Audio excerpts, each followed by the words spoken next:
Oi, gente, boa noite. Bom, sejam todos bem-vindos aqui no ITS. Para quem é a primeira vez, aqui é o Instituto de Tecnologia e Sociedade do Rio. E essa é uma série de eventos que a gente chama de varanda. Essa, na verdade, é a 40ª varanda, né? Varanda número 40. E a gente está estreando hoje essa nova decoração que vai ficar aqui, que vai ajudar a gente a melhorar a qualidade do streaming, que essa varanda também hoje está sendo... Está tendo streaming online, para quem não puder participar e depois quiser assistir, vai estar disponível. E, bom, eu queria dar aqui boas-vindas aos nossos participantes que vieram de São Paulo para conversar sobre esse assunto tão, cada vez mais assim, né, importante, que é sobre o bloqueio de aplicativos de mensagens na internet. Na verdade, isso aqui é até uma prévia da audiência pública que vai acontecer sexta-feira, dia 2 de junho, agora, no STF, que vai ser discutido, né? Essa audiência pública uniu dois processos, que é a DIN, vou pegar aqui, 5527 na relatoria da ministra Rosa Weber, e a DPF 403, que vai ser relatada pelo ministro Fachin. Na verdade, o STF recebeu 182 pedidos de entidades especialistas para se manifestarem sobre esse assunto na audiência pública, mas foram selecionados 23 especialistas e entidades, dentre eles aqui o professor Diego Aranha e o Ronaldo Lemos, diretor do ITS.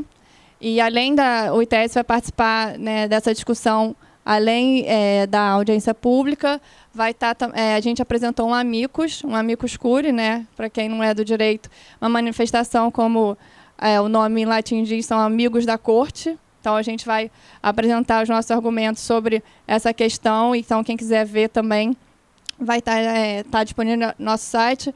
E também, essa semana, vai ter novidades com uma página unindo todas as informações sobre dessas discussões sobre bloqueios de aplicativos na internet.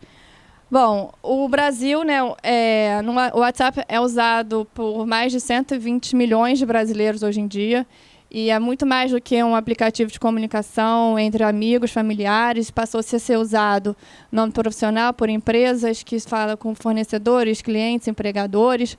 Inclusive, a própria Justiça tem usado o WhatsApp também para alguns atos processuais de intimação, coleta assim, de informações, e até alguns tribunais têm regulamentado o uso do WhatsApp por portarias.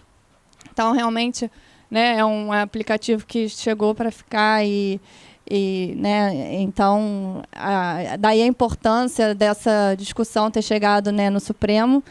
E aí, como se deve, né, acompanhado, recentemente alguns juízes brasileiros, né, suspenderam o aplicativo da internet, justificando, né, como base em possíveis ou supostas violações a alguns artigos do Marco Civil.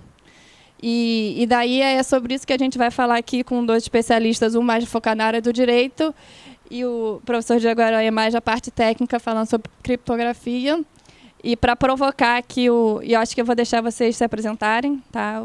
Bom, mas o professor Rafael é da USP, da Teoria Geral do Estado, né? E o professor Diego Aranha, da Unicamp, a parte de ciência e computação.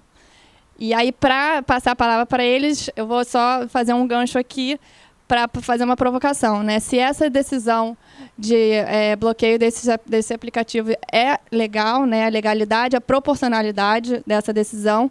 E dois mitos aqui que a gente tem ouvido, né? Que bom, a privacidade está morta, então num mundo onde não tem mais privacidade, por que a preocupação em ter criptografia, qual é a diferença? E o outro mito, que criptografia só serve para criminosos, então pessoas honestas não deveriam se preocupar com isso. Então, com essas provocações, eu passo a palavra primeiro para o professor Rafael e depois para o Diego, e eles vão ser breves, porque o objetivo aqui é ter o maior engajamento de vocês, provocando, e como eu falei, vai ser meio que uma prévia da audiência pública lá sexta-feira, então aproveitem aqui a oportunidade. Obrigada. Bom, muito obrigado, Celina. Boa noite a todas, a todos. Agradeço demais ao ITS pelo convite, é um prazer estar aqui com vocês, com o Diego, né, a quem eu já conheço de outras oportunidades, já fizemos algumas coisas juntos, a minha área estritamente, né, a minha formação é estritamente jurídica, não sou uma pessoa que tenho formação de tecnologia, eu sou um usuário, né, assim, padrão do WhatsApp, eu uso o WhatsApp para passar nervoso com o grupo da família, né, receber informações de filhos na escola, coisas desse tipo. Mas existe uma leitura que é constitucional e infraconstitucional, focada na lei de interceptações telefônicas, que eu acho que contribui um pouco para o nosso debate aqui. Eu tenho uma apresentação muito curtinha, que é mais para organizar as minhas ideias do que propriamente para ocupá-las com uma fala muito longa, mas que ajuda a situar a questão no prisma na qual eu gostaria de analisá-la. Primeira coisa que me parece importante, pegando um gancho naquilo que a Celina disse sobre a privacidade, o valor que a privacidade ainda teria para nós, né, diante da suposta constatação de que ela estaria morta. Esse caso das duas ações que discutem o WhatsApp, os objetos das ações são razoavelmente restritos, elas têm pedidos um pouco diferentes uma da outra, mas a grande questão de fundo diz respeito especificamente à constitucionalidade dos bloqueios e um pouco mais remotamente à constitucionalidade de iniciativas de constrangimento do WhatsApp, de aplicativos análogos, em ter de construir determinadas vulnerabilidades de sistema que permitiriam o acesso ao teor das mensagens quando as autoridades assim requisitassem. Portanto, essa é uma questão que é a questão, eu diria, mais pontual. E embora isso possa parecer um problema localizado nosso, na minha leitura não é, porque o constrangimento para que esse tipo de informação seja fornecida a autoridades investigativas não existe só no Brasil, existe em diversos lugares, e os contextos em que esse constrangimento se dá são muito diferentes uns dos outros. E dado que o sistema é um sistema uno, você construir um tipo de vulnerabilidade em um lugar poderia estimular iniciativas semelhantes em outras jurisdições que exporiam os usuários a diversos tipos de constrangimento que talvez para nós não sejam prementes, mas que em outros contextos serão. Existem países no mundo que buscam identificar homossexuais para levá-los a centros de tratamento compulsório. Existem pessoas que fazem oposição política a governos tirânicos e fazem uso desse tipo de estratégia segura de comunicação para se proteger. Pessoas que denunciam crime organizado para jornalistas e para autoridades. Autoridades que se comunicam de maneira segura e dependem de sistemas invulneráveis para que elas não sejam expostas aos próprios grupos criminosos que elas visam a investigar. Então, o debate me parece global nesses termos também, né? O contexto é muito variado. No limite, a gente pode estar diante, embora de novo isso não seja objeto específico das ações, de um julgamento que venha a trazer implicações para a própria admissão da legalidade ou da constitucionalidade de formas altamente seguras de proteção de comunicação e de dados, né? Isso pode ter um impacto, né? Acho que o Diego pode falar melhor do que eu sobre isso, inclusive sobre explorações absolutamente ilícitas da tecnologia de informação e de segurança que vão muito além do caso específico do WhatsApp, né? Isso é um campo de estudos, uma linha de pesquisa que hoje é difundida e que tem gente como o Diego, profissionais de muito destaque. Então, agora, cumprindo a minha promessa, muito rapidamente, um enfoque estritamente jurídico sobre o aspecto da investigação criminal. Existem dois marcos normativos os quais eu gostaria de destacar. O primeiro é a Constituição, o outro é a Lei de Interceptações Telefônicas, porque a iniciativa de constranger o WhatsApp a fornecer o teor das comunicações como se ele, uma operação de telefonia fosse, parte também, em grande parte, da Lei de Interceptação. Existem dois dispositivos constitucionais relevantes. o inciso 10, o inciso 12 do artigo 5º. O inciso 10 funciona aquilo que no direito a gente chama de princípio, porque ele é um mandato de otimização e que protege, né, por inviolabilidade, intimidade, vida privada, honra e imagem das pessoas, assegurando o direito de indenização pelo dano material ou moral decorrente da sua violação. Isso projeta, embora a Constituição não fale de um direito à privacidade, é principalmente aqui que ele é localizado, embora o direito à privacidade tenha sido reconhecido e protegido pelo Supremo Tribunal Federal em questões que vão muito além dessas que a gente está aqui discutindo. No caso do aborto dos fetos anencéfalos, o direito à privacidade, à vida íntima da mulher foi reconhecida como um dos fundamentos da decisão. No caso das uniões homoafetivas, o ambiente da privacidade e a percepção de que a família é um dos campos importantes onde isso se realiza foi objeto específico da decisão. Este caso, o recurso extraordinário que versa sobre a inconstitucionalidade da criminalização do porte e do uso de drogas para consumo pessoal, nos 2 votos que já foram divulgados, do ministro Gilmar Mendes e do ministro Barroso, também a questão da privacidade é um dos valores fundantes dos 2 votos até aqui pelo provimento do recurso. No que diz respeito especificamente às comunicações, é o inciso 12 que importa, porque ele fixa uma regra, ele busca, né, se antecipar a uma ponderação que os juízes poderiam fazer e precisa de modo mais restrito quando ela seria ou quando ela não seria cabível. Aqui, já adiantando algumas das questões que surgirão, existe um debate sobre a interpretação deste dispositivo, desta parte do dispositivo que está em vermelho. O inciso 12 diz: é inviolável o sigilo da correspondência e das comunicações telegráficas, de dados e das comunicações telefônicas, salvo, no último caso, por ordem judicial, nas hipóteses e na forma que a lei estabelecer. A lei, no caso, é a lei de interpretação, que tem um parágrafo único no seu artigo 1º, que diz que ela se aplica ao fluxo de comunicações e sistemas de informática e de telemática.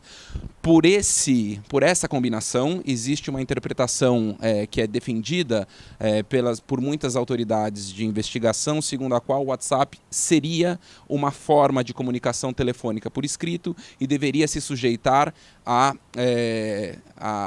interceptação e a conhecimento, a possibilidade de conhecimento instantâneo das mensagens trocadas, como se ele uma comunicação telefônica fosse, né? Existem algumas implicações disso que eu passo a explorar mais detidamente. Primeira coisa, né? No último caso do inciso 12 do artigo 5º.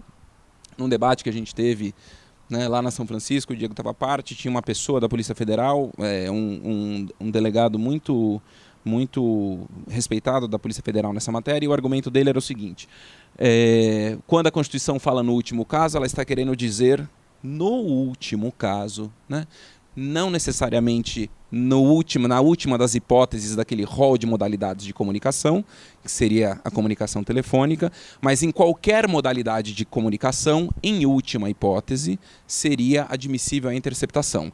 Como se, por exemplo, né, os Correios pudessem abrir uma carta, né, por uma ordem judicial, abre a carta, coloca lá no negócio de vapor, tira a cola, abre a carta, tira um xerox, coloca a carta de novo no envelope, coloca a cola de novo, entrega a carta para o destinatário e guarda uma cópia na central dos Correios por ordem judicial, né? Essa é uma modalidade de interpretação. Na minha interpretação, isso é equivocado, porque a Constituição, no meu entender, limita a interpretação à comunicação telefônica. E há um debate subsequente que é de saber o quanto o WhatsApp ou Messengers seriam equiparáveis. Por quê? Além de uma interpretação gramatical, que eu acho que é dispensável aqui, quando essa questão surgiu, eu fui atrás dos debates da Constituição e de todas as versões da Constituição, né? Foram 7 textos constitucionais até chegar à forma final, e quando a gente avalia a evolução do texto constitucional, é muito evidente como ele foi sendo modificado até chegar a um ponto em que, no projeto B, né, que é o início do segundo turno de discussão no plenário, a ordem das modalidades de comunicação, isso aqui é visível, né? Antes era telefônicas e de dados, e depois passou para de dados e telefônicas, que foi justamente quando este, no último caso, foi incluído. Evidentemente, se no último caso fosse em última hipótese, não faria a menor diferença a ordem de tudo aquilo que viesse antes. Precisamente o que se quis fazer aqui foi restringir a possibilidade de interceptação ao último dos casos elencados neste rol anterior, né? A questão subsequente é saber, então, se o WhatsApp seria uma forma de comunicação telefônica para se sujeitar a esse constrangimento, né, a essas investidas de acesso ao teor das mensagens trocadas que as autoridades de investigação querem constrangê-lo a fazer.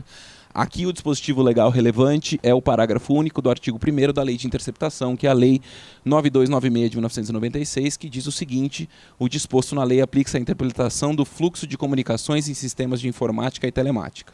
Dado que o WhatsApp é uma modalidade de comunicação telemática, informática, isso então admitiria a interceptação, e ao não possibilitar a interceptação pelas características do seu sistema, ele teria então de constrangê-la a tanto. A pergunta que surge aqui, né, a não ser que o pessoal lá na Constituinte tivesse uma roda de bingo com as várias modalidades de comunicação dentro, né, dentro de bolinhas de bingo, tenha rodado a bolinha, uma espécie de um roletrando do Silvio Santos, e caiu comunicação telefônica, então vamos interceptar isso aqui. A questão é saber por que razão esta modalidade de comunicação especificamente foi destacada para ser passível de interceptação.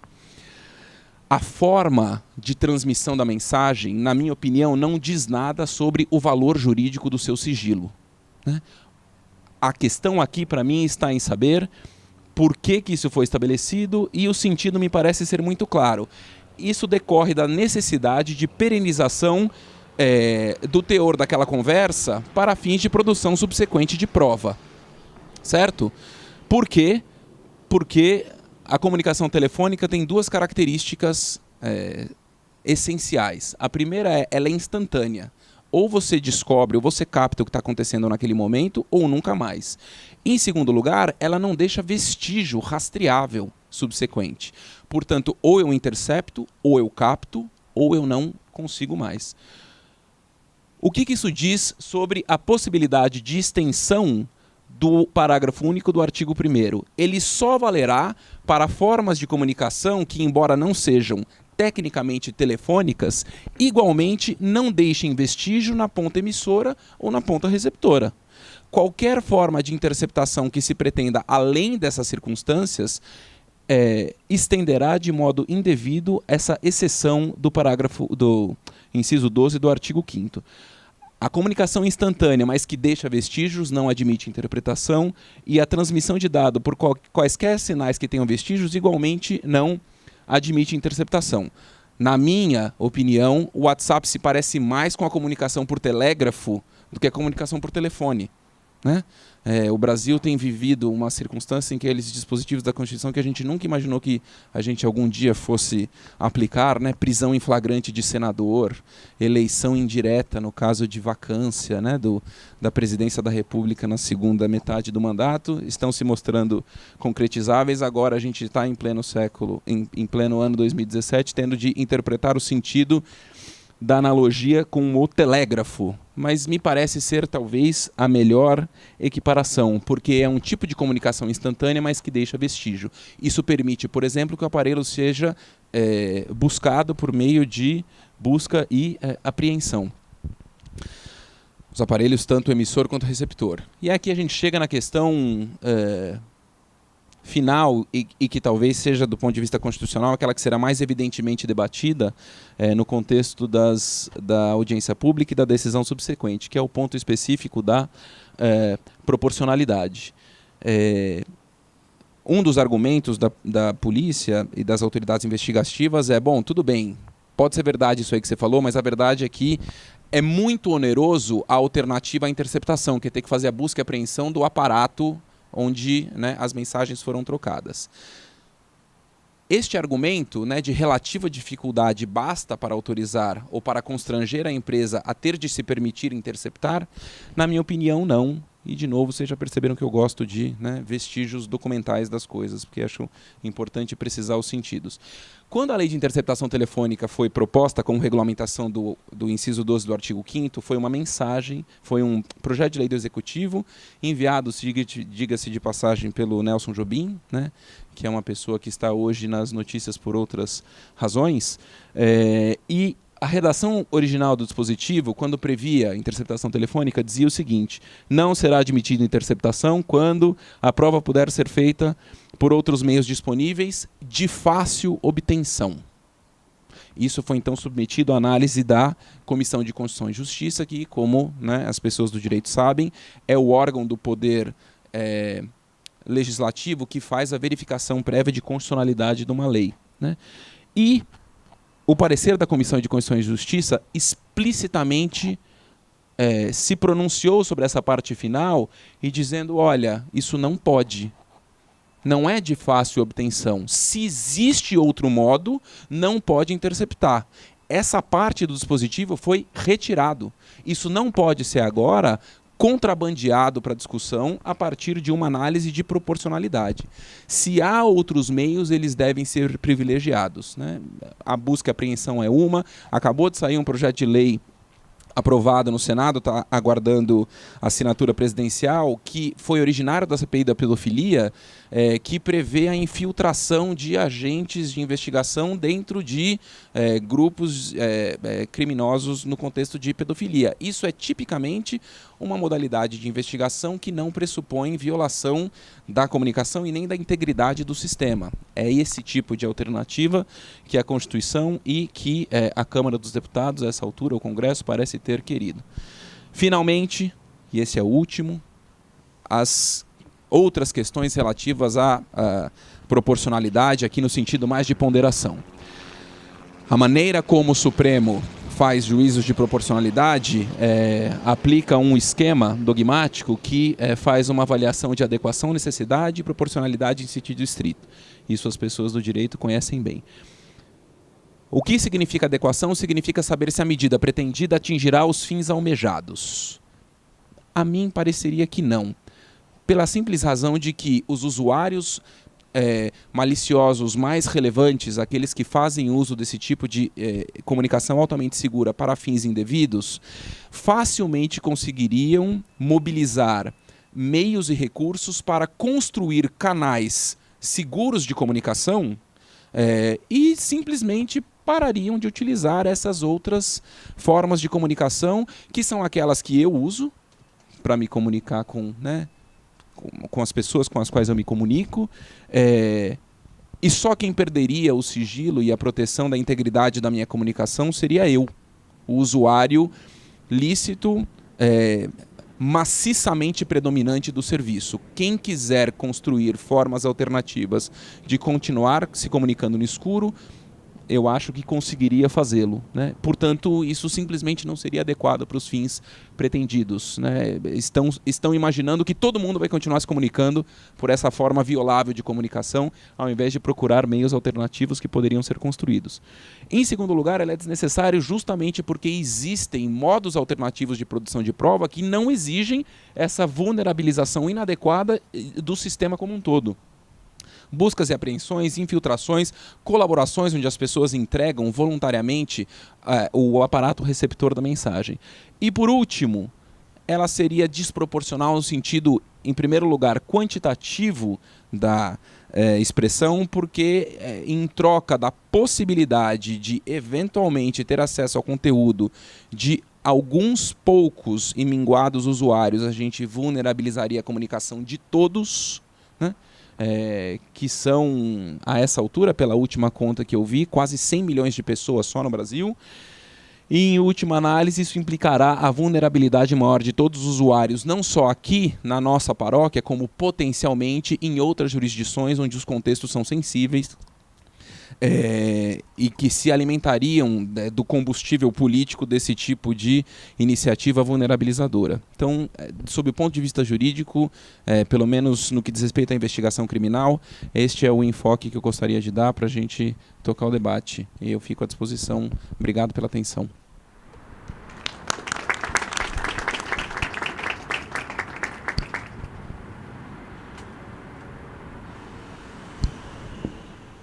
Bom, super obrigada, Rafael. Foi realmente uma explanação super esclarecedora e com um viés um pouco diferente do que a gente está acostumado, né, a ver, uma análise que acho que agregou bastante no que a gente já está acostumado a ler sobre o assunto. E assim, então... eu sugeri isso, vocês trocarem de lugar. E agora eu passo a palavra, então, ao professor Diego Aranha.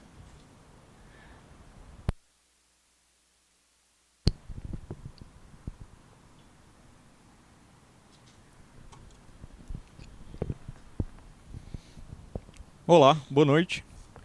Eu agradeço inicialmente pelo convite.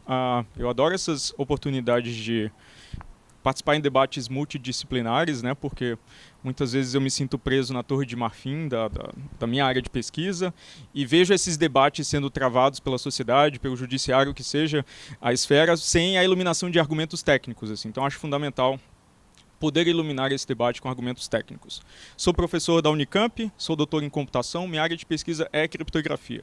Então, eu entendo minha área de pesquisa como uma área que projeta técnicas para comunicação segura entre pessoas, entre usuários, na presença de adversários.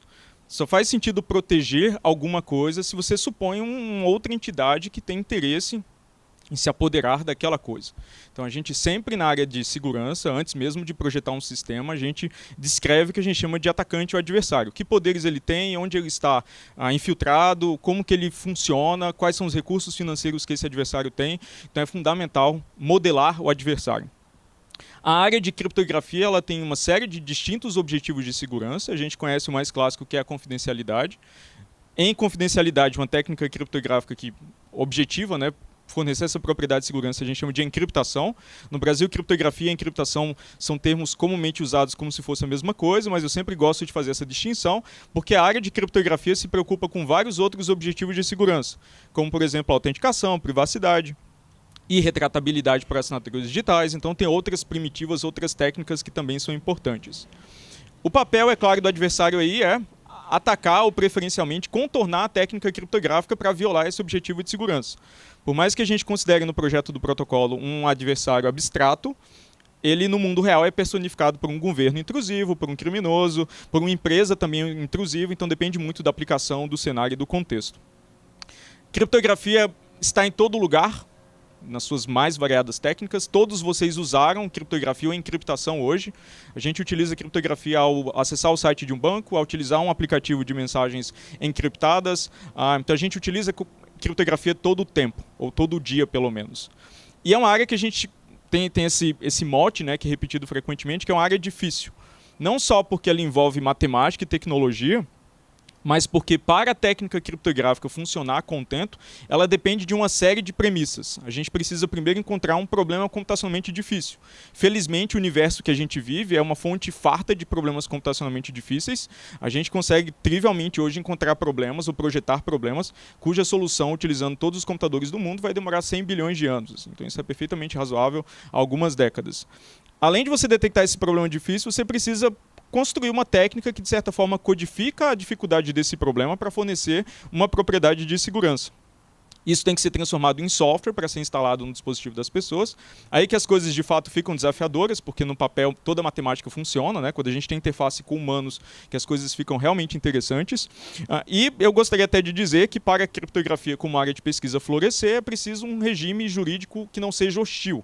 Porque, claro, isso limita o acesso, especialmente dos usuários legítimos, dos usuários lícitos, às técnicas que são produzidas pela área de pesquisa. O debate em torno da criptografia e da encriptação começou a se tornar popular na medida que serviços de encriptação ponto a ponta se tornaram comuns. Eu acho o uso desse termo, encriptação ponta a ponta, um tanto redundante, porque toda técnica criptográfica que se preze tem esse objetivo. permitir que duas partes comunicantes se comuniquem na presença de um adversário que tem controle parcial ou total do canal de comunicação, de forma que o material de chaves ou segredos que são necessários para recuperar as mensagens existam apenas nas pontas da comunicação. Isso é por projeto, esse é o objetivo. Qualquer livro-texto de criptografia que vocês buscarem publicado pela humanidade vai ter um diagrama muito parecido com esse, em que o adversário tem poder sobre o canal de comunicação, tem duas partes comunicantes interessadas em se comunicar de maneira protegida, considerando este adversário. Do ponto de vista de projeto, é muito comum que sistemas mais seguros assumam o operador do serviço também como um adversário. Então, do ponto de vista de segurança, faz todo sentido uma empresa implementar um sistema de segurança em que ela não pode agir como adversário e violar as propriedades de segurança fornecidas às partes comunicantes. Então, eu considero o que a gente tem chamado de encriptação ponta a ponta simplesmente como uma encriptação forte ou simplesmente encriptação.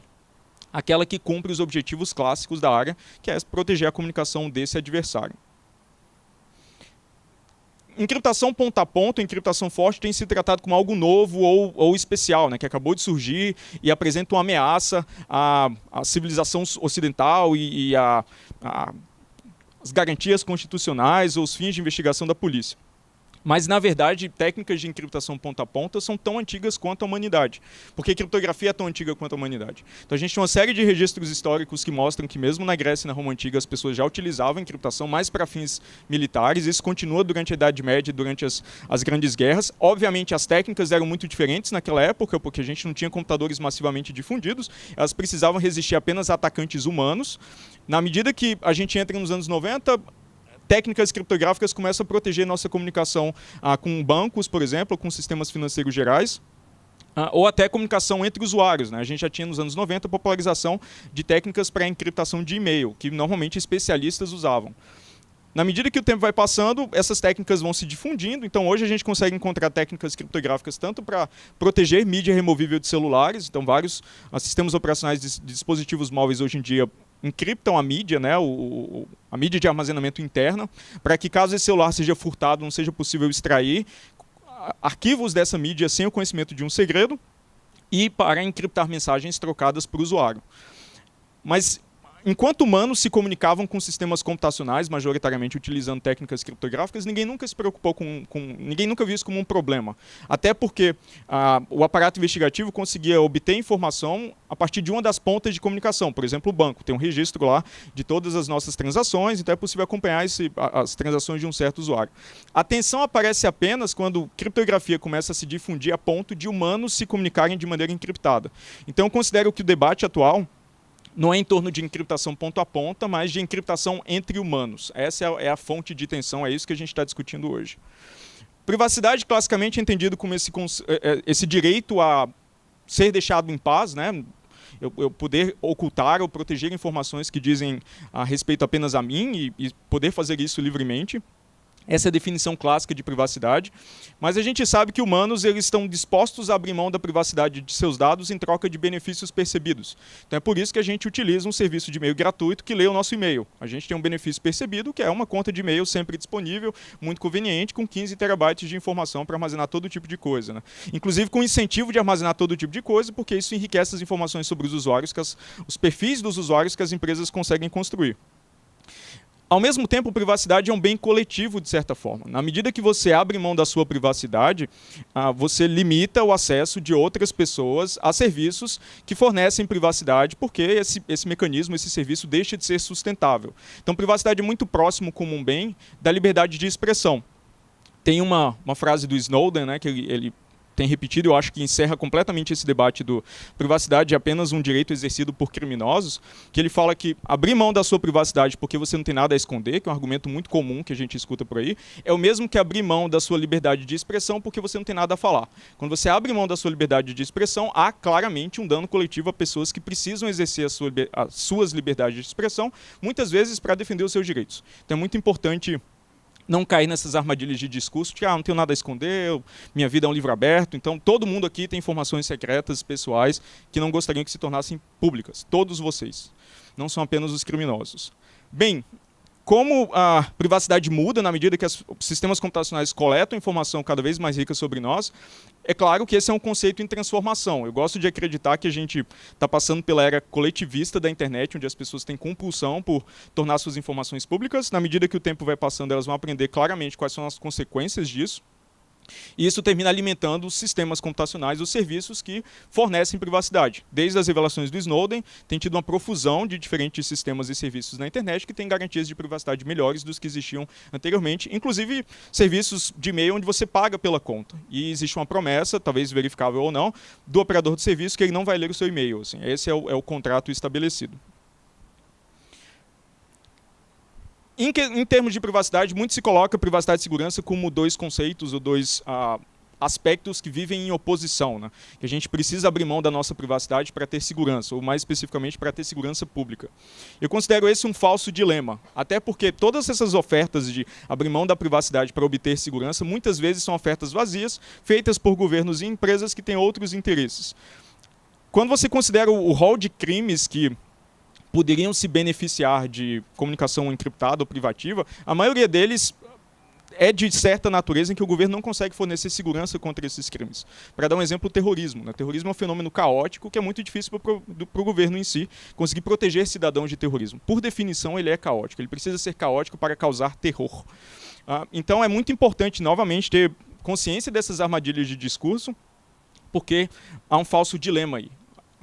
A gente vai trocar nossa privacidade por garantias falsas de segurança, dados os fenômenos que participam, né, dessas ofertas. Então, eu forneço ainda evidências de que privacidade e segurança não estão em oposição. Na verdade, são conceitos mutuamente complementares ou relacionados. A gente tem no mundo físico segurança porque a gente assume privacidade em uma série de contextos. Por exemplo, dados médicos são privativos. Então, o nosso empregador, por exemplo, não consegue descobrir se a gente tem uma doença em desenvolvimento e talvez aplicar algum tipo de abuso ou discriminação. Nossa privacidade financeira nos protege de criminosos. Os criminosos, a priori, não conseguem determinar na rua quem é rico e quem não é rico, né? Às vezes há evidências disso, mas você pode perfeitamente proteger essas evidências para se proteger também dos criminosos. Hoje em dia, em tempos de polarização, privacidade política é importante também, né? Você não gostaria de ser demitido porque você votou num candidato diferente do seu chefe. Assim. Na internet, a gente precisa de privacidade para não ser rastreado. Então é importante usar técnicas, né, ou sistemas que fornecem essas garantias. Ao mesmo tempo, técnicas de segurança, como criptografia, encriptação, controle de acesso e afins, são utilizados para construir privacidade. Então, essas duas questões são intimamente relacionadas, elas não vivem em oposição. Eu considero que o desafio real não está no uso de encriptação para limitar ou para permitir que criminosos se comuniquem em segredo. O desafio real do aparato investigativo é separar o que é sinal de ruído no conjunto gigantesco de informações que a gente espalha internet afora na medida que a gente utiliza esses sistemas. Esse é o verdadeiro desafio, né? Encontrar a agulha, que é o sinal, que de fato é uma informação importante para a investigação, mediante uma tonelada de informações que são coletadas ou que a gente voluntariamente publica.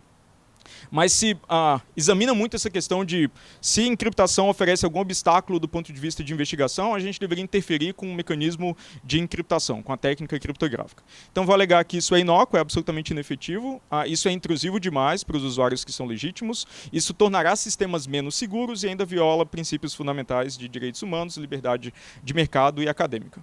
Então vamos examinar uma série de alternativas que vêm sendo discutidas para tentar encontrar um meio termo, né, ou harmonizar essas questões.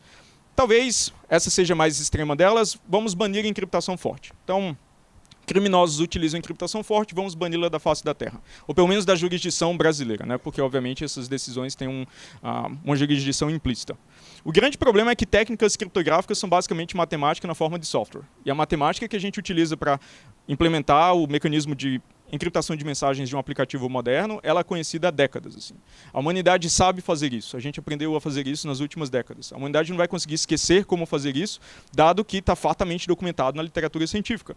Então, banir a encriptação forte é a mesma coisa que impedir pessoas de transformarem certas equações em software. É tornar parte da matemática ilegal, que não faz absolutamente nenhum sentido. Isso também limita a liberdade de expressão, porque limita a liberdade de programar. Eu posso apenas programar ou implementar software que utiliza as equações que o governo me permite calcular, não aquelas que permitem construir canais de comunicação com encriptação forte. o foco também é nas ferramentas e não nos criminosos, né? Então você pode traçar vários outros paralelos hiperbólicos aí, como por exemplo, a gente poderia pensar em banir dinheiro para banir o crime, né? Porque o dinheiro, no fim das contas, é a fonte de todo o crime, né? Então por que não eliminá-lo completamente também? Isso termina por limitar a pesquisa e prática na área de segurança, porque agora você tem que não mais projetar sistemas tão seguros quanto eles podem ser, mas apenas tão seguro quanto o governo acha conveniente. E o efeito final disso é restringir o acesso à encriptação forte a governos e criminosos, né? Porque governos e criminosos sempre terão acesso à encriptação forte. Exemplos disso, esses ataques de sequestro de arquivos que aconteceram nas últimas semanas, eles utilizam as técnicas que a gente utiliza para proteger comunicação convencional. Então, criminosos utilizam as mesmas técnicas, elas estão fartamente documentadas. Outro exemplo, o alto escalão da presidência, né, recebeu acesso a telefones encriptados pela BIM. Então, governos e criminosos sempre terão acesso à encriptação forte. Meu argumento aqui é que encriptação é muito diferente de química, né? As pessoas traçam esse paralelo de que, para eu evitar ou prevenir a construção de bombas no mundo, eu posso limitar o acesso aos ingredientes. Se alguém compra 1 tonelada de adubo, talvez ele queira construir uma bomba, vamos exigir que todos os vendedores de adubo notifiquem o governo se alguém fizer uma compra suspeita. Isso não funciona para a encriptação. Ninguém pode falar, não, essa pessoa leu artigos demais sobre matemática, né? Talvez ele esteja querendo construir um canal de comunicação forte. Então ele agora passa a ser uma ameaça ao aparato investigativo. Essas coisas são absolutamente distintas, não podem ser consideradas equivalentes. Tudo bem, banir a encriptação forte talvez seja muito radical, vamos considerar algo mais razoável. Permitir acesso exclusivo ao conteúdo das mensagens apenas para as autoridades competentes.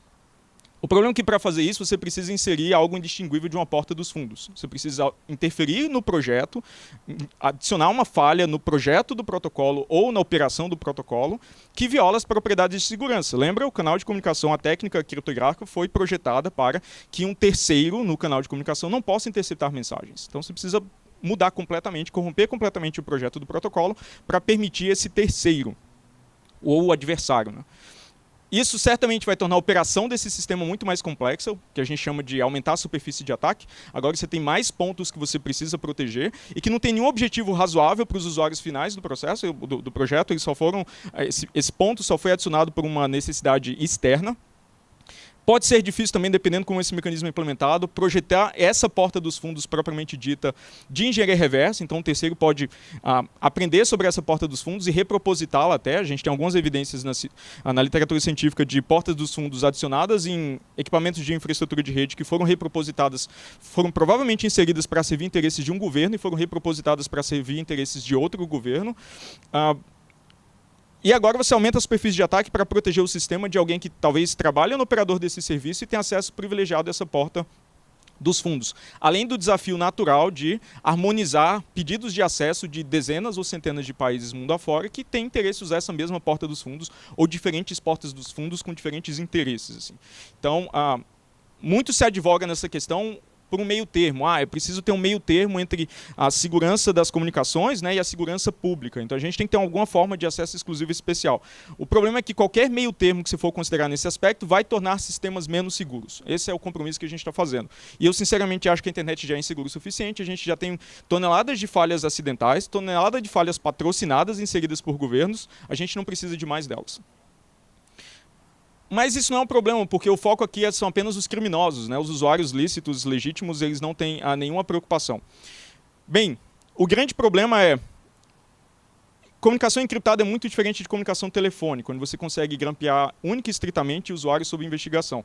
Como eu disse, para você interferir com comunicação encriptada, você precisa alterar o protocolo de comunicação na fase de projeto ou durante a sua operação com um dano ou um impacto em todos os usuários, essencialmente. Então, a diferença fundamental é que telefones são meios de comunicação intrinsecamente inseguros. A gente até usa esse dizer, né, comum que não vamos falar isso por telefone, porque todo mundo entende que aquele é um meio de comunicação passível de um grampo simples. Comunicação encriptada é totalmente diferente. Isso não é simplesmente um meio de comunicação que você coloca um grampo físico e intercepta as mensagens. Isso exige uma alteração, uma inserção de uma falha de projeto no protocolo. Além disso, sistemas complexos não existem no vácuo. Então, na medida que você injeta ou insere uma vulnerabilidade de projeto numa certa jurisdição por algum motivo, essa mesma vulnerabilidade pode ser abusada para outros fins, como o Rafael já citou vários desses exemplos: expor ativistas, expor denunciantes de crimes para a própria justiça, expor a comunicação entre os investigadores que fazem parte do judiciário e têm interesse em comunicação confidencial, expor fontes de jornalistas. Então, qualquer usuário legítimo que precisa de comunicação confidencial para exercer seu trabalho ou exercer algum papel ativista também termina sendo impactado. Por mais que o alvo original, como no caso do grampo, seja apenas os criminosos, por interferir com o projeto do protocolo, fragilizando suas propriedades de segurança, o efeito termina distribuído para toda a sociedade. Talvez tudo isso seja muito radical, a forma correta de fazer isso seja distorcer ou alterar incentivos de mercado para que empresas, por exemplo, que colaboram com a justiça, tenham uma vida mais próspera do que outras. Então a gente termina sufocando ou eliminando do mercado aquelas empresas que não colaboram com a justiça na medida ou nos termos que a justiça gostaria. Assim. O grande problema é que a área inteira se dedica a projetar sistemas mais seguros. Então, incentivar empresas que fragilizam seus produtos para satisfazer necessidades da justiça corrompe completamente a dinâmica de mercado e até o funcionamento técnico dessa área. Isso tem um efeito claro na competitividade da área no Brasil, sem nenhum efeito lá fora, né? Por mais que você force empresas a sabotarem seus produtos para fins de investigação no Brasil, produtos tão fortes quanto possível, tão seguros quanto possível, continuarão a ser disseminados ou ser popularizados lá fora e podem ser usados para os mesmos fins ilícitos. Isso impõe também um limite superior na segurança de sistemas. Observem quão bizarro ou absurdo seria o governo determinar que celulares, para você desbloquear o celular, a senha que você desbloqueia o celular tem um comprimento máximo. Ah, não. Para tornar o esforço de investigação da polícia, que muitas vezes tem que extrair informação desses celulares, senhas podem ter apenas 6 caracteres. Acho que ninguém consideraria essa sugestão como razoável, mas o que está sendo propondo aqui para a criptografia ou para a encriptação é exatamente a mesma coisa. A diferença é que a gente entende como funcionam senhas, a gente entende qual é a propriedade de segurança que uma senha fornece e a gente encara ou entende a encriptação como algo mais abstrato, mas as duas situações são absolutamente idênticas. Do ponto de vista de investigações também é danoso porque mantém as técnicas de investigação ainda como obsoletas. A ideia é equipar ou atualizar o aparato investigativo para que investigação possa acontecer na presença de encriptação. Porque é isso que vai acontecer, criminosos sempre terão acesso a tecnologia criptográfica, mesmo que seja produzida ou desenvolvida fora do país, ou por um esforço comunitário. Né? A gente tem aplicativos de troca de mensagens que são de código aberto, disponíveis na internet. Qualquer pessoa pode montar o seu pequeno servidor com seus pequenos usuários e utilizar, né, esses aplicativos sem depender de um serviço fornecido por uma empresa. Afinal de contas, as técnicas são dominadas pela humanidade há décadas.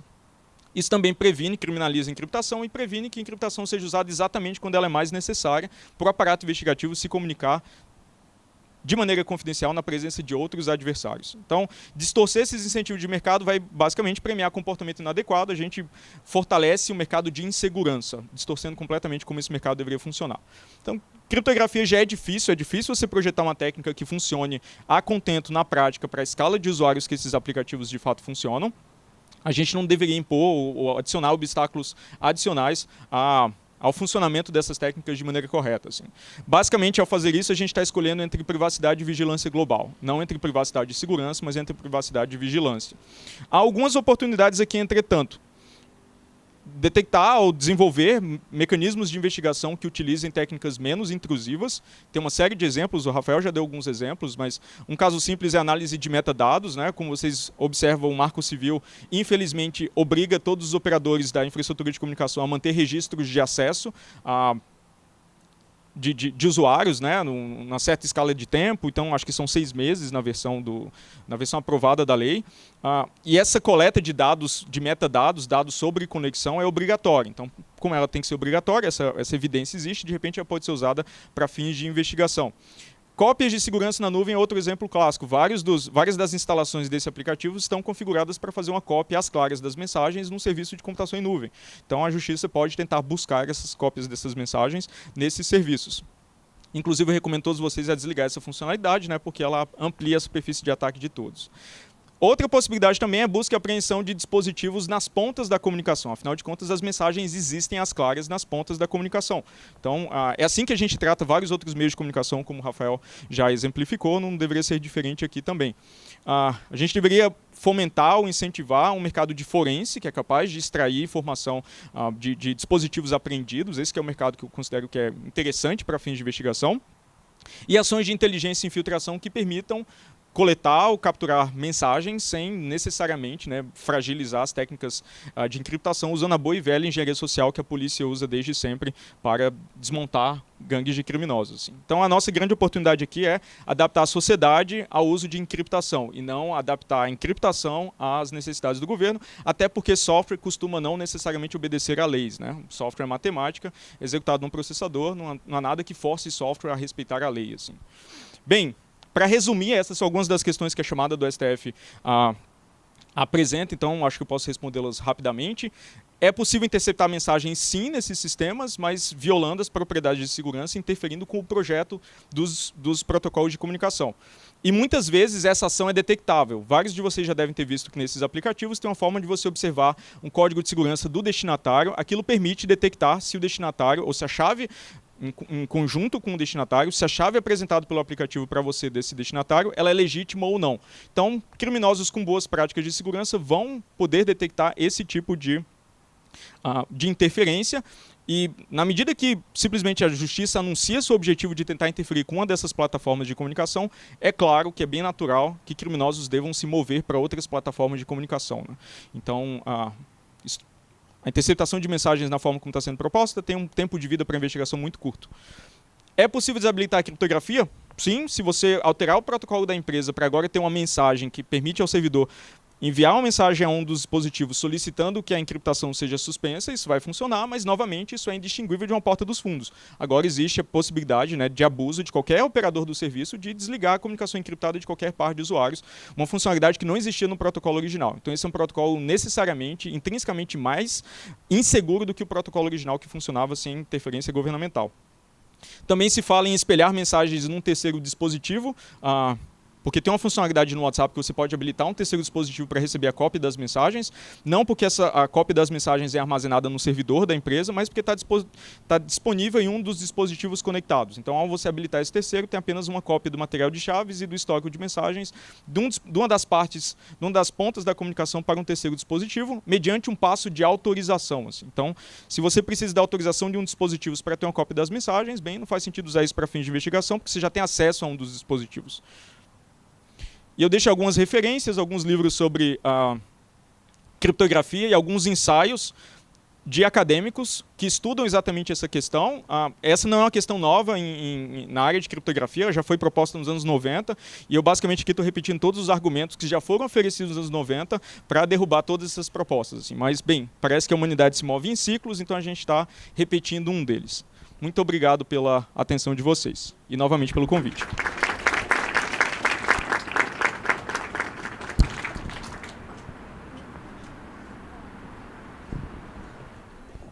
Bom, mais uma vez, super obrigada, Diego. Acho que finalmente eu consegui entender o que significa criptografia e as questões técnicas envolvendo essa discussão que agora, né, se junta ao direito.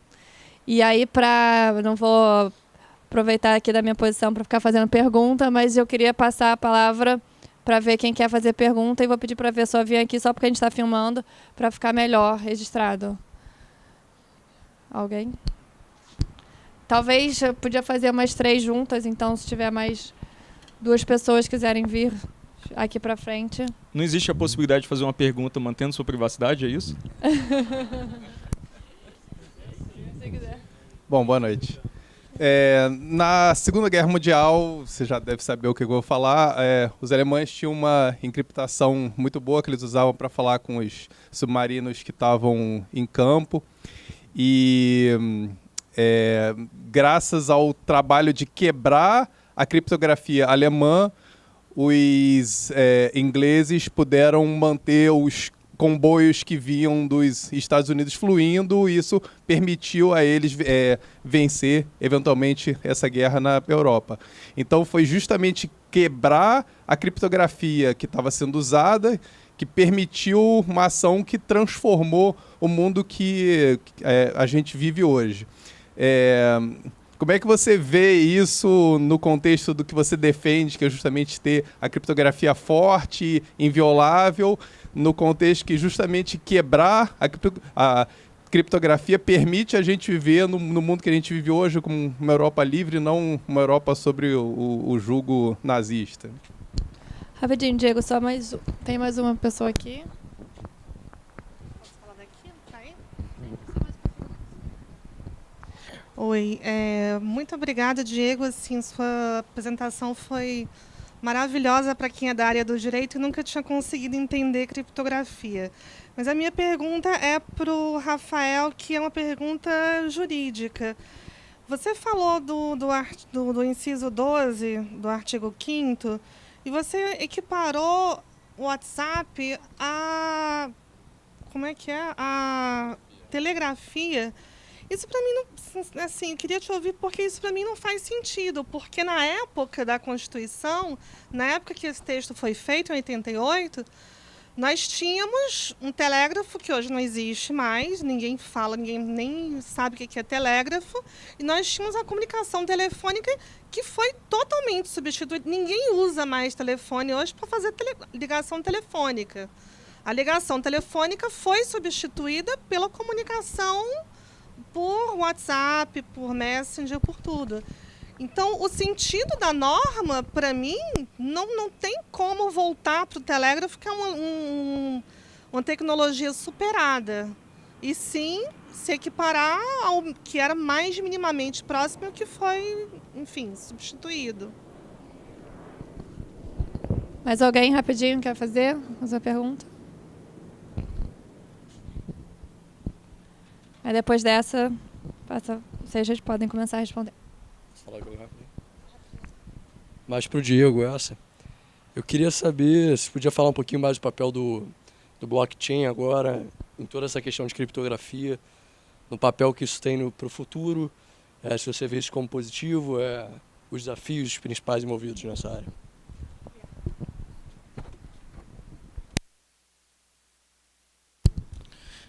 Bem, o caso da Segunda Guerra é bem curioso, porque a Alemanha, de fato, usava uma máquina chamada Enigma, tem alguns exemplares em museu, é sempre emocionante encontrar esse dispositivo, porque é um dispositivo eletromecânico que encripta mensagens, assim, antes de computadores, né, antes da difusão de computadores. Que na época deu uma enorme vantagem estratégica ao Hitler, porque toda a estratégia dele se baseava em distribuir ordens de maneira ágil para as tropas em campo. Assim. Então, esse era o núcleo, na verdade, da estratégia do Hitler, ter agilidade na distribuição de instruções. Para isso era feito, a distribuição de instruções era feita via rádio, então você não pode transmitir informação sensível via rádio porque ela é passiva de captura, é um meio de comunicação como o telefone intrinsecamente inseguro. Mas observa que mesmo na época da Segunda Guerra Mundial, o esforço dos aliados em contornar a encriptação do Enigma não foi atacando a técnica criptográfica em si, mas em erros de operação de humanos. Porque para você usar a Enigma corretamente, você tinha tinha todo um protocolo complexo de negociação de chaves, você tinha a chave do dia, você precisava encriptar no início da mensagem a chave daquela mensagem com a chave do dia, e aí você nunca podia repetir, ou não podia repetir essa chave para múltiplas mensagens em sequência. Então tinha algumas premissas de segurança que garantiam o funcionamento correto da Enigma. Só que é muito fácil isso funcionar no papel, é difícil você instruir um soldado sendo bombardeado a seguir o protocolo de distribuição de chaves. Então, por alemães serem extremamente rígidos e enviarem mensagens sempre com o mesmo formato e com chaves longe, uma escolha de chaves longe da ideal no início de cada dia, basicamente os relatos de clima, todo início do dia tinha uma mensagem dizendo como estava o clima, com a palavra clima em alemão, sempre na mesma posição, sempre no mesmo horário, por utilizar correlações entre essas mensagens que os aliados, né, no caso os adversários dos nazistas, conseguiram fragilizar e decriptar as mensagens transmitidas pelo exército alemão. Então observa que, por mais que a técnica criptográfica seja segura, ela muitas vezes depende de operações de humanos para que entregue suas propriedades de segurança. Então, utilizar essas falhas de operação humanas, elas é perfeitamente viável para os meios de investigação para poder continuar fazendo investigações na presença de encriptação. A gente tem alguns exemplos já documentados no mundo real. Um caso bem curioso é do Silk Road, que era um site que operava na rede Tor para vender drogas, e o notebook, a máquina do operador, ela tinha encriptação forte de disco. Então, se aquela máquina fosse simplesmente, se ela hibernasse, você precisaria da colaboração desse indivíduo para resgatar o que estava lá dentro. Assim. Então, a apreensão desse dispositivo foi feita nos Estados Unidos, quando ele estava operando transações nessa rede de venda de drogas numa biblioteca, eles distraíram o operador e roubaram o notebook dele enquanto o notebook estava aberto. Se alguém fechasse a tampa daquele notebook, toda a evidência agora estaria, entre aspas, perdida ou dependeria da colaboração dele para funcionar. Assim. Então esse é um tipo de falha humana de operação que pode ser usado para você conseguir interceptar ou recuperar informações em dispositivos que têm encriptação forte. E elas deveriam continuar sendo usadas, eu não tenho absolutamente nenhum obstáculo contra, desde que você não interfira com o projeto desses mecanismos. Assim como os aliados não interferiram, eles nem tinham controle sobre isso com o projeto da Enigma propriamente dito. Assim. Então... Mas observem que a gente não deveria usar esse exemplo como exemplo para criminalizar a encriptação, porque nazistas utilizam encriptação. Os aliados usaram encriptação a guerra inteira, a gente não sabe que cifras eram aquelas porque eles venceram a guerra. A gente só descobre a criptografia de quem perde a guerra. Então ela fica completamente documentada na literatura, todos os seus erros e falhas de projeto, quando é o caso, as suas falhas de operação. Blockchain é uma questão um tanto ortogonal aqui, porque blockchains têm um objetivo diferente de confidencialidade, tipicamente. Né? Então, a blockchain, que muito se fala, implementada nas moedas como o Bitcoin e afins, elas constroem um registro distribuído de eventos, que é verificável. Então, blockchain é uma tecnologia de transparência, uma tecnologia útil, por exemplo, para o governo publicar de forma verificável todas as suas transações de certa forma. Muitas pessoas falam do mercado imobiliário, de licenças ambientais e afins, porque não se presume nenhum sigilo para essas informações. É claro que o mecanismo fundamental pode ser usado para outras aplicações, então a gente tem algumas outras técnicas criptográficas que utilizam blockchain para outros serviços. Tem uma técnica muito curiosa, ou um serviço muito curioso agora chamado Zcash, que é uma moeda como o Bitcoin, só que realmente anônima. O Bitcoin não é uma moeda anônima. Você responde por todas as transações na rede Bitcoin por um endereço, é basicamente uma informação calculada a partir do seu par de chaves. Na medida que há uma ligação, ou que se conhece a ligação entre o usuário e o endereço naquela rede, você rastreia todas as transações feitas para aquele usuário ao longo do tempo. Foi exatamente assim que investigaram o Silk Road, porque eles conseguiram ver quanto de dinheiro esse operador conseguiu movimentar ao longo do tempo. O Zcash é uma técnica interessante porque você consegue fazer transações em que origem e destino da transação financeira são confidenciais e a quantidade de dinheiro, de moeda transferida também. E também depende de uma blockchain para ser implementado. Então observem que por mais que a gente fale de como a encriptação do WhatsApp interfere com investigações, tem uma série de outros serviços emergentes que vão impor dificuldades ainda maiores à investigação se o aparato investigativo não se atualizar e entender e conseguir fazer investigações, apesar da presença de encriptação, a longo prazo essa é uma batalha perdida. Assim.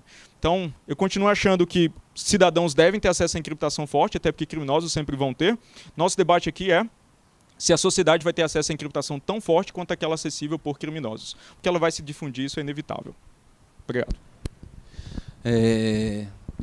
Antes de responder a pergunta que diretamente foi feita, queria fazer só uma observação em relação à primeira questão, que é a seguinte, para que a gente perceba justamente a dificuldade do dilema que está aqui envolvido, a parte da Europa que após a guerra foi submetida a regimes totalitários e opressivos que não caracterizavam aquela Europa livre, submeteu boa parte da sua população às maiores quantidades de intromissão, de vigilância e de abuso, justamente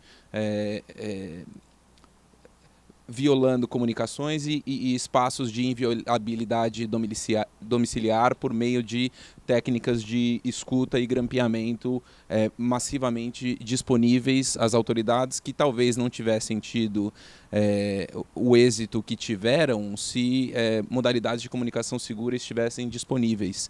Então, os contextos são sempre muito complexos nessas situações. Em relação à sua pergunta, agradeço muito porque ela me permite esclarecer o argumento, né? A pessoa que vem para um debate sobre o WhatsApp, chega aqui e vê alguém falando de telégrafo, pode achar que desceu no andar errado do prédio, mas na minha visão o argumento faz sentido, eu vou tentar explicá-lo melhor. Quando a Constituição distinguiu os diferentes tipos de comunicação e submeteu uns e não outros a possibilidade de interceptação, me parece que é relevante a gente tentar entender por que ela fez a distinção entre aquelas formas que seriam suscetíveis de interceptação e aquelas que não seriam, embora a interceptação fosse faticamente possível. É faticamente possível interceptar cartas, é faticamente impossível interceptar comunicação telegráfica, já era possível àquela altura e ainda assim o Constituinte optou por não permiti-lo. As características que me parecem relevantes envolvem dois binômios. Um é a instantaneidade da comunicação, outro é a perenização da mensagem trocada em algum modo físico. O telefone é instantâneo e não pereniza a mensagem, certo? A comunicação telefônica só é possível ser conhecida enquanto as pessoas estão falando. Desligou o telefone, quem ouviu, ouviu. Quem não ouviu, não ouve mais.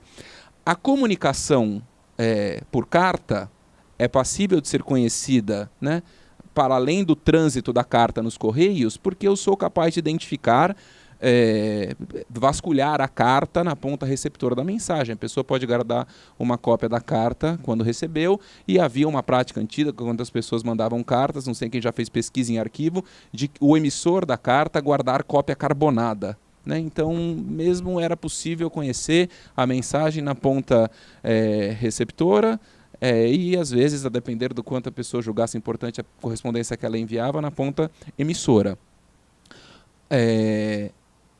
O WhatsApp, assim como o telégrafo, é instantâneo, na medida em que a mensagem transita instantaneamente, mas ele deixa vestígios na ponta receptora e na ponta emissora. Né? Do ponto de vista das características relevantes para a disciplina constitucional da possibilidade, da impossibilidade de interceptação, ele não me parece mais parecido com o telefone do que com o telégrafo. E aí, né, como dizia o finado Hart, a dificuldade do direito é que as normas são feitas, elas são, né, positivadas, e a gente tem que depois aplicá-las em situações futuras que não eram conhecidas quando elas foram feitas. Né? E a analogia, embora isso possa parecer contraintuitivo, em razão da característica relevante do vestígio físico perenizado na ponta emissora e na ponta receptora, me parece ser menos com a telefonia do que com o telégrafo. Ah, mas eu posso apagar a mensagem do WhatsApp. Eu também posso rasgar a carta que eu recebi. Já era possível rasgar a carta na Constituição de 88, né? Evidentemente, e ainda assim fez-se a opção por não permitir a interceptação no trânsito dos Correios, que seria possível. Faticamente é possível, seria possível que assim se fizesse, mas a Constituição não permitiu.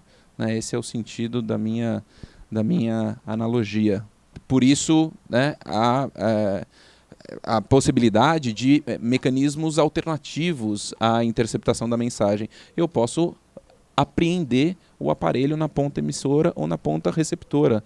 Eu posso infiltrar um agente de comunicação, eu posso pedir para a pessoa que tenha recebido a mensagem, ou, né, no contexto de uma colaboração, negociar que ela me mostre as mensagens recebidas. Há diversos outros modos de produção desta mesma prova que não exigem a vulnerabilização essencial e inerente ao sistema que impacta todas as pessoas. Bom, gente, mais alguém? Mais alguma pergunta? Pessoal do... É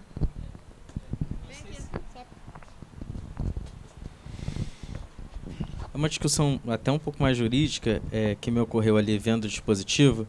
Eu não sei se já se discutiu esse tipo de coisa. O seguinte, a comunicação do WhatsApp, ela não estaria mais próxima de uma comunicação de dados? Aqui fala alguém que não entende nada de tecnologia. E aí ela também não poderia ser violável baseado no dispositivo que só permite a violação da telefônica? Esse é um ponto.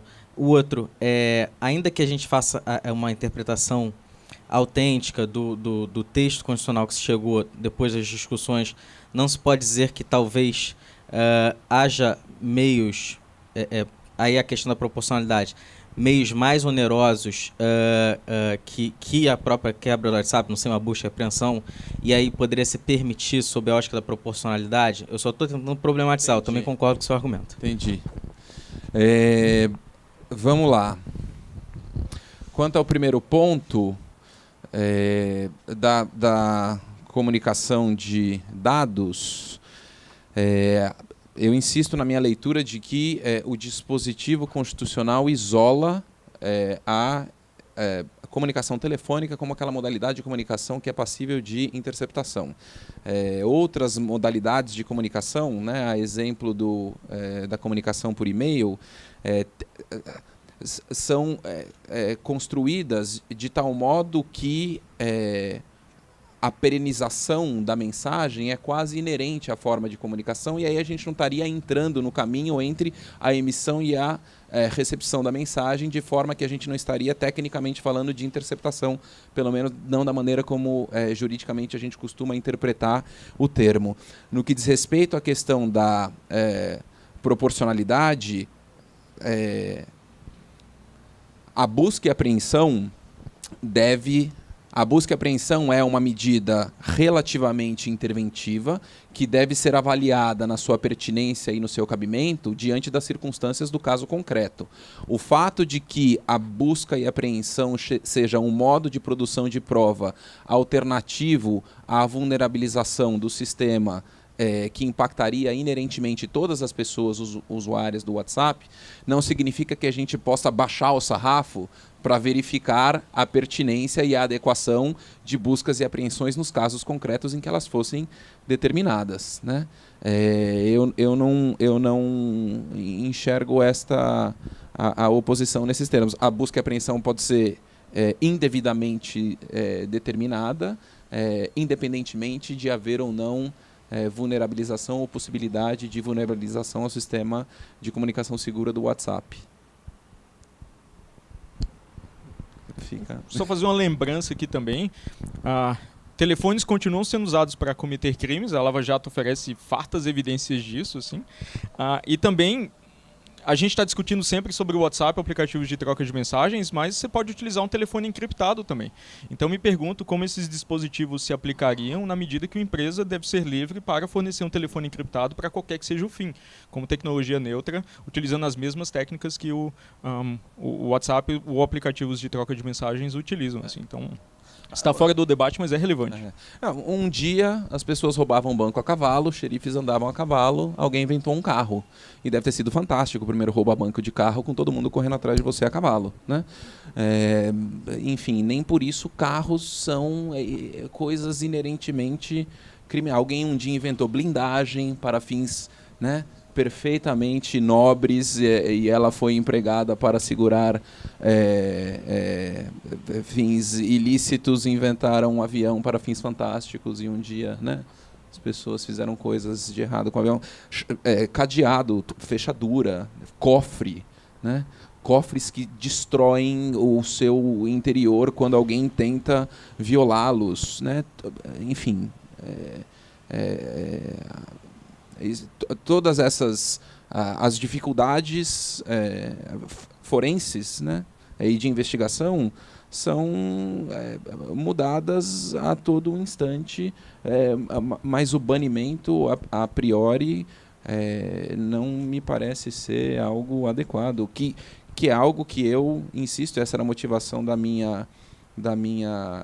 meu primeiro slide, talvez sem ter a perfeita dimensão disso, pode até ser uma decorrência de uma certa interpretação de um certo tipo de decisão que o Supremo vem a dar nesses casos, né? O problema me parece ser muito mais sensível do que a situação específica do bloqueio do WhatsApp. Acho que a apresentação do Diego deixou isso claro. Deixa eu só perguntando, complementando o que você falou, uma pessoa que não entende nada de criptografia de programação, mas a gente não corre mais risco tendo outras pessoas tentando descriptografar ou burlar nossas mensagens do que se o próprio sistema tivesse um mecanismo de programável, de que, por ordem judicial, ter acesso àquilo? A gente não corre mais risco com terceiros tentando entrar no sistema? posso responder essa pergunta rapidamente no seguinte ponto.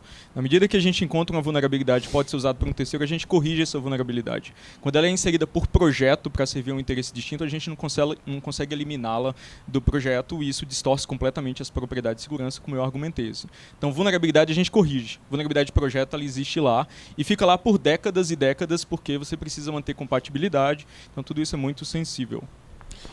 Aliás, desculpa, talvez você possa até falar disso, né? Uma vez a gente teve a gente estava tendo uma outra interação e eu utilizei a palavra hacker, querendo fazer menção a pessoas, né? Que fazem coisas erradas.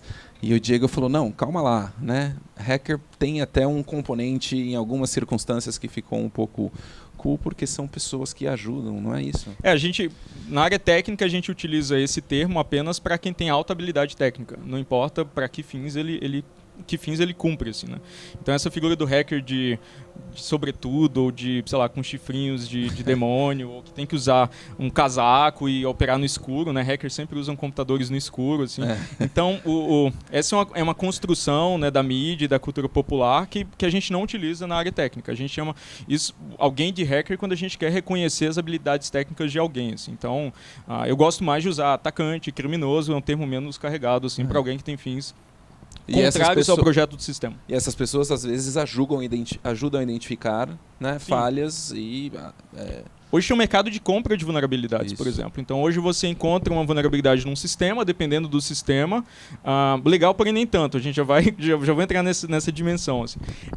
Mas você pode encontrar uma vulnerabilidade, você tem uma série de opções. Você pode ofertá-la para o fabricante do equipamento, e aí ele te remunera com a quantia módica de dinheiro e corrige essa vulnerabilidade. Ou você pode vender essa vulnerabilidade no mercado negro para o governo do Sudão, por exemplo, que vai pagar uma fortuna porque o governo do Sudão tem interesse em usar essa vulnerabilidade para atacar os ativistas que lutam contra o governo do Sudão. Observa que a vulnerabilidade no WhatsApp, inserida ou não, que opera no Brasil, é a mesma do WhatsApp que opera no Sudão. Então não existe uma limitação, uma barreira física, uma fronteira física entre essas coisas. Assim. Então... Uma discussão ética que acontece muito na minha área eu sou um pesquisador de segurança. É ético eu vender uma vulnerabilidade que eu descobri, não talvez diretamente para o governo do Sudão, mas para um terceiro que pode revender essa vulnerabilidade fora do meu controle? Existe um mercado inteiro, existem empresas dedicadas a comprar vulnerabilidades para revendê-las, e um dos maiores compradores de vulnerabilidades no mundo é o governo americano. Eles têm um orçamento bilionário na Agência de Inteligência Americana para comprar informações sobre vulnerabilidade de sistema. Então, a internet já é insegura como ela está, a gente não deveria trabalhá-la para torná-la ainda mais insegura, adicionando vulnerabilidades de projeto. Assim. Essa é uma tese central. Mais uma pergunta. Eu ia até... Bom, eu fazer só um comentário, que a gente está tendo essa super discussão, nem entrou ainda no Marco Civil, né? Então, a gente, em tese, nem precisaria estar... essa discussão pode ficar restrita à questão no âmbito constitucional, né? E aí, por isso que eu vou provocar depois para o CAF falar adicionar esse componente aqui do Marco Civil, mas... Mais uma pergunta aqui. O Diego falou um pouco da possibilidade de criar um espelho de mensagens, né, com autorização do aplicativo. A minha dúvida não poderia se usar essa possibilidade de criar um espelho como meio que um paralelo ao grampo no telefone? Então, com mandado de segurança, você poderia pedir que fosse feita uma cópia dessas mensagens sem que o usuário soubesse. Não sei se isso seria uma possibilidade. Obrigada. O espelho, como tem sido discutido, implementar essa técnica exige uma cópia das chaves, que existe apenas nas pontas. Assim. Então, para você ter uma cópia das chaves, para poder decriptar as mensagens na medida que elas transcorrem, né, entre essas duas partes, você precisa ter acesso a um dos dispositivos. Então, por mais seja possível, isso não é diferente de fazer uma busca e apreensão de um dispositivo nas pontas e recuperar o histórico das mensagens. Assim. Então, isso não dá nenhum ganho à investigação. Mas é importante... observar que várias dessas técnicas de investigação que têm sido propostas, elas não são estritamente passivas. Na medida que você tem uma cópia do material de chaves obtida de alguma forma num terceiro dispositivo, esse terceiro dispositivo agora pode enviar mensagens personificando uma das partes comunicantes. Então, me parece, eu não sou um jurista, né, longe disso, mas me parece que essa possibilidade fragiliza o valor de prova também de mensagens, porque agora está confiando que a autoridade de investigação está apenas capturando mensagens. Então, mesmo que você siga o caminho absolutamente perturbador de interferir com técnicas criptográficas ou substituir chaves de um certo usuário no servidor do WhatsApp para interceptar mensagens antes que elas cheguem no seu destino, isso dá o mesmo poder de se introduzir mensagens distintas no canal de comunicação, que abre um precedente perigoso. É como o poder de censura, né? Você dá o poder de censura para o Estado, ele pode exercê-lo da forma que ele quiser, e isso é bem difícil de controlar, assim. Então, essas técnicas são possíveis, mas sempre interferem com o projeto dos mecanismos, ou podem ser implementadas quando você captura um dos dois dispositivos. Então, isso favoreceria, claro, ainda a busca e apreensão dos dispositivos nas pontas. Bom, gente, acho que também está chegando para o final. Tem mais uma última pergunta, depois o CAF. Tem mais uma última ali. Não, você, depois dele, você fala.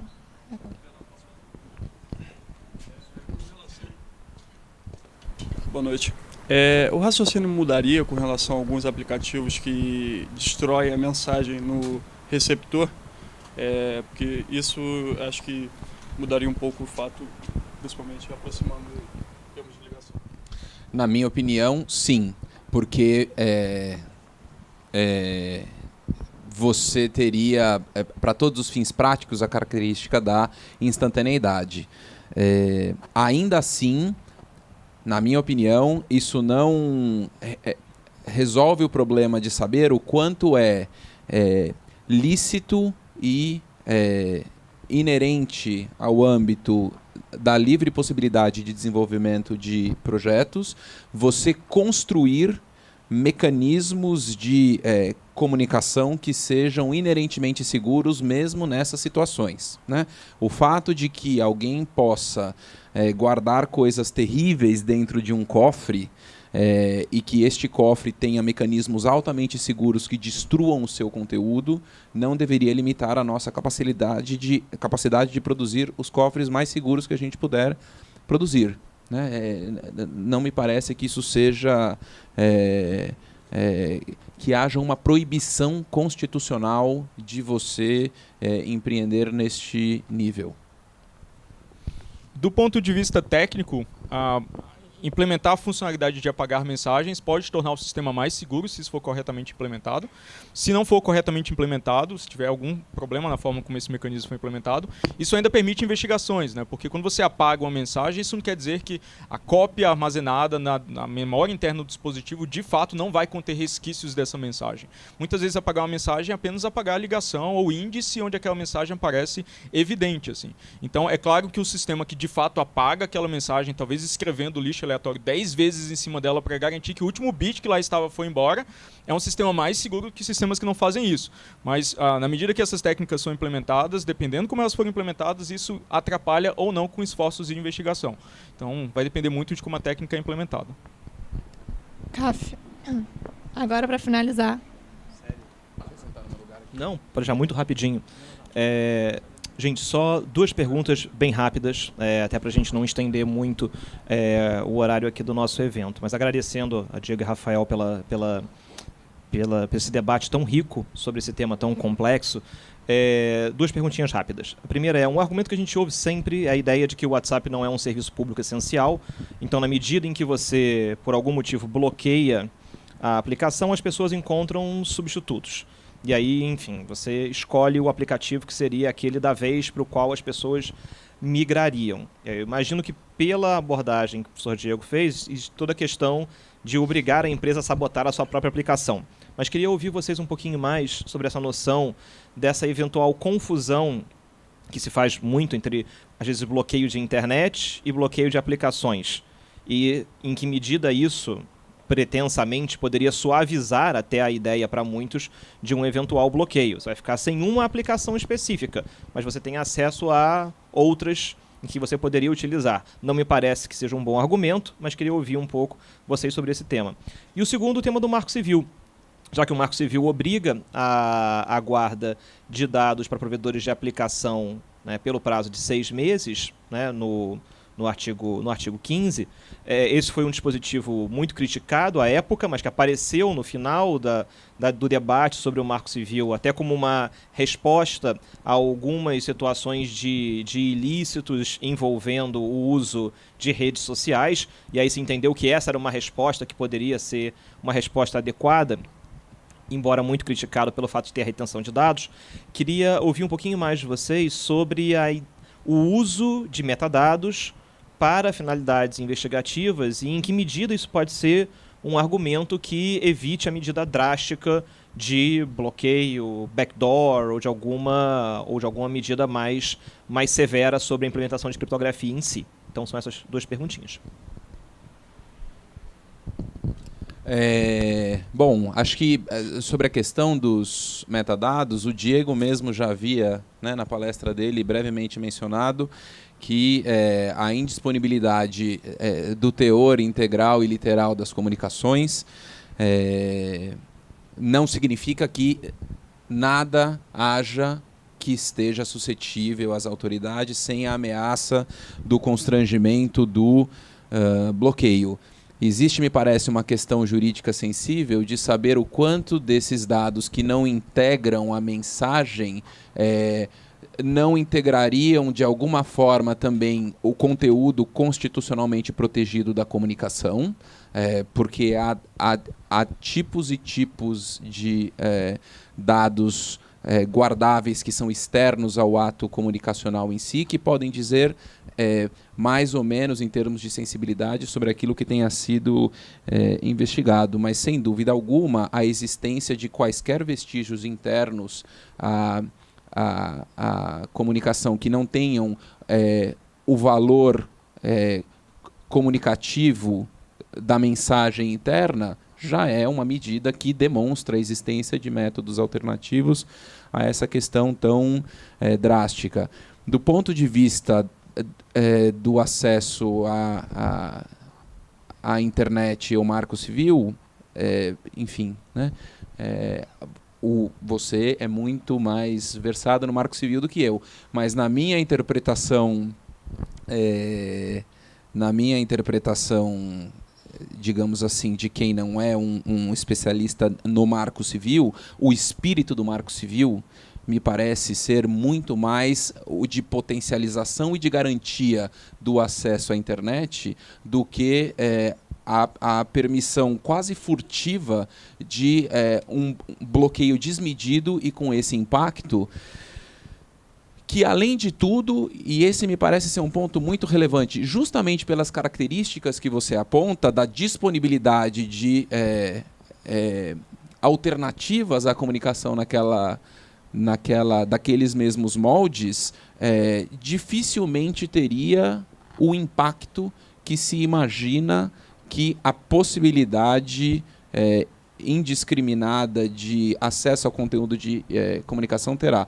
A impressão que eu tenho é que as autoridades de law enforcement, de aplicação da lei, Ministério Público, Polícia Federal, trabalham com um cenário em que, uma vez que seja permitido, uma vez que a empresa seja forçada a esse tipo de constrangimento, de espelhamento, de backdoor, de dar o conteúdo, que as pessoas continuarão fazendo comunicações criminosas do mesmo modo como elas hoje fazem, falando, puxa, foi bom, né?